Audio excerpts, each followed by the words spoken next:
ချစ်မိတ်ဆွေများအားလုံးမင်္ဂလာပါရှင်ကချင် language ကနေကြိုဆိုပါရစေမနိုမနန်းနေရောငွေပြောငါဝကဂျင်းဖို့ကရွှေနဲ့လမန်ကောနာခပ်တောက်လာကအိုင်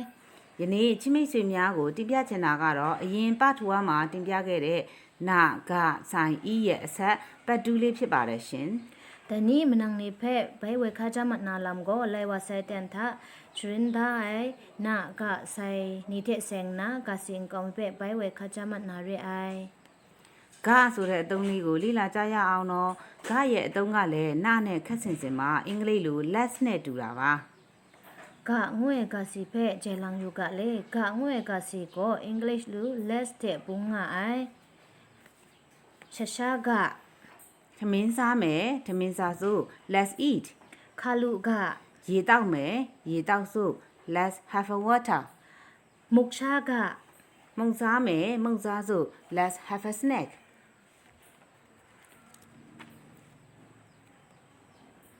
ဆိုင်ရဲ့အသုံးနှုန်းလေးတွေကိုလေ့လာကြရအောင်တော့ဆိုင်ကတော့ပြီးပြီဆိုတဲ့အဓိပ္ပာယ်ပါသူကတော့ငုတ်နဲ့လည်းအဓိပ္ပာယ်တူပါတယ်တွဲလျက်စကားလုံး collocation လိုပါပဲဆိုင်ငွေကစီတဲ့ချထုံးရငုဆိုင်လမ်ဖဲထုံမဒွန်းငါအိုင်ဆိုင်ငွေကစီကို have တဲ့ဘုံနာငွေကစီကို finish တဲ့ဘုံငါအိုင်ဆိုင်က have ဆိုရင်ငုကတော့ finish ဆိုတဲ့သဘောပဲဖြစ်ပါတယ်မြန်မာလိုဆိုရင်တော့ထမင်းစားပြီးဆိုပြီးစကားကရက်မသွားဘူးလေထမင်းစားပြီးပြီဆိုမှစကားကပြည့်စုံတာမျိုးပါပဲကဲဥပမာလေးတွေကိုလေ့လာကြရအောင်ငါရှာငုဆိုင်ကျွန်တော်ထမင်းစားပြီးပြီ I have finished my meal ငါခါလူငုဆိုင်ကျွန်တော်ရေတောက်ပြီးပြီ I have a water ငါမုတ်ရှာငုဆိုင်ကျွန်တော်မုံစားပြီးပြီ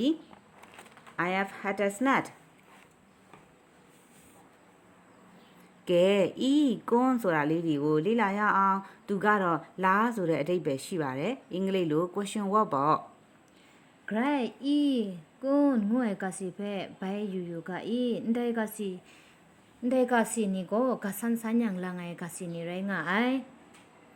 ကရှဒွန်ရှာဆိုင်ဤရှာဆိုင်ကွန်းသမင်းစားပြီးပြီလား Have you finished your meal